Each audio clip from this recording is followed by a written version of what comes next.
When I carried out the eco-audit for Sawbridgeworth Parish, I covered the woodlands, of course, and the trees, but I really didn't think too much about the conifers.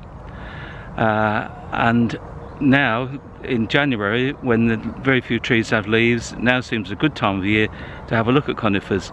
And in Pishobury Park, we have got some planting conifers here.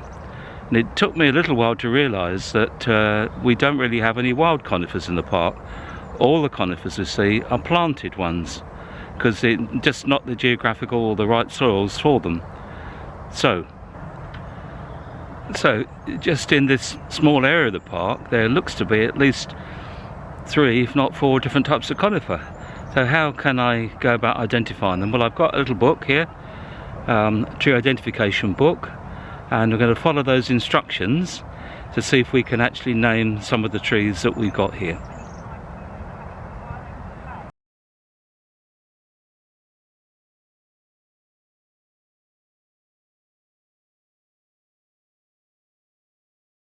So I think, armed with those sorts of things in mind, then probably it's a good idea to start on the Conifer Trail, beginning in Pishobury Park and then doing a circuit round, and I think you may well be surprised on what you might find. So, having looked at the book and got a little idea of the type of foliage and vegetation we're looking for, let's make a start in Pishobury Park. And the first tree we can see is a cedar of Lebanon, standing as a landscape tree in the open parkland. And then on the southern part of the park are a small group of pine trees, one of which is very tall and obviously much older than the other smaller ones. I think the taller one is the black pine, and I'm not really sure what the other ones are, but they might be just ordinary Scots pine. Looking at point 3, we're going to cross over the main road into Falconer's Park and walk down towards the Thomas Rivers Garden. If we walk through Falconer's Park, we will see the usual collection of small ornamental garden conifers and a large Norway spruce that somebody thought was a good idea to plant as a Christmas tree at some stage. In the distance is the towering form of a Wellingtonia in what was Thomas Rivers Garden. Walking out now into London Road and down Bonks Hill, there are various Leylandii and yew trees on either side of the road, and when we get down to the bottom, at the start of London Road, there is a large fir tree in the Garden of the Dells. And then, as we walk up the hill on the right-hand side, there are what I think are black pines in the what was originally a large garden at the entrance to Springhall Road, and also another couple of similar sorts of trees in the gardens at the entrance to the drive.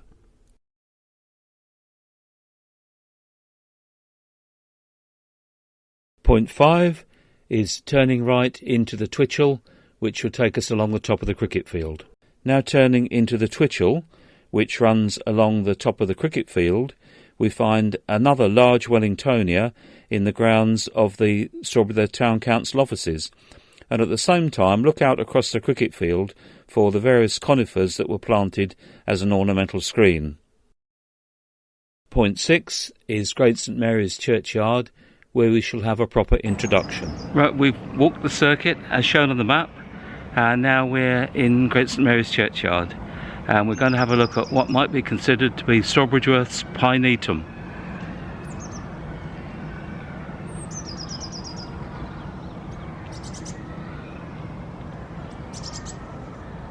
And the first of these is a Wellingtonia, a remarkable tree reaching up to the heavens.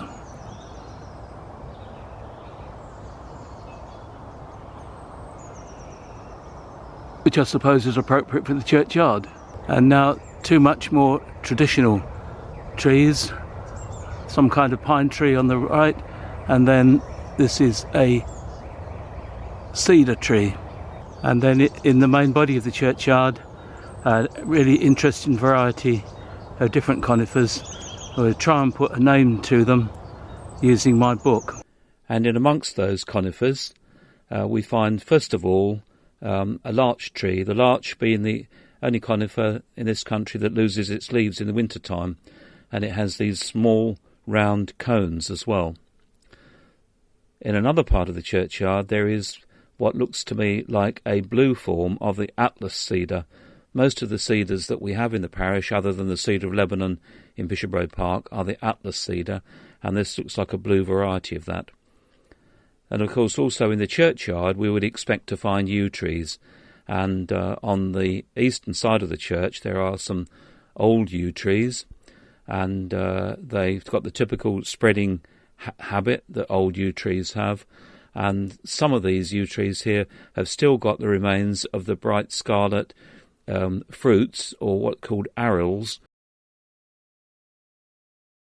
And now here in the, we might call the nature reserve end of the churchyard, there are some really big and spectacular old fir trees.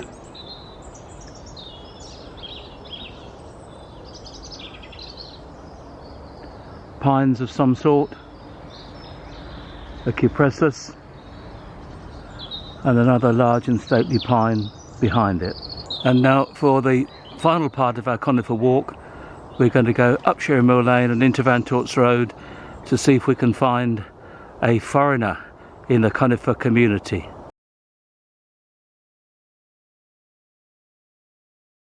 So here is that foreign tree. It is in fact of course a monkey puzzle tree in Van Torts Road. This doesn't quite complete the end of our conifer walk, because I'm going to take you finally a little bit off-piste to see something rather unusual.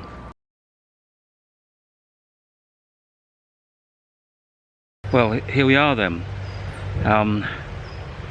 We've come a little bit off-piste for Sawbridgeworth, and it's just a little bit off-parish, because we're just on the Harlow side of the river, downstream from Harlow Mill, and this is a wonderful area. You can see in the background of swamped cypresses, and somebody, presumably when Harlow Newtown was built, had the foresight to select swamp cypress for this particular part of the river.